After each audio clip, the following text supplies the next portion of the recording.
नमो हिरण्यबाहवे सेनान्ये दिशाञ्च पतये नमो नमो वृक्षेभ्यो हरिकेशेभ्यः पशूनां पतये नमो नमः सस्पिञ्जराय त्विषीमते पतीनां पतये नमो नमो बभ्लुषाय विव्याधिनेन्नानां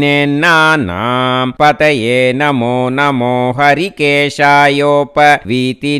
पुष्टानां पतये नमो नमो भवस्य हेत्यै जगतां पतये नमो नमो रुद्राय तताविने क्षेत्राणां पतये नमो नमः सूताय हन्त्याय यवनानां पतये नमो नमो रोहिताय स्थपतये वृक्षाणां पतये नमो नमो मन्त्रिणे वाणिजाय कक्षाणां पतये नमो नमो भुवन्तये वारिवस्कृता यौषधीनां पतये नमो नमः उच्चैर्घोषाय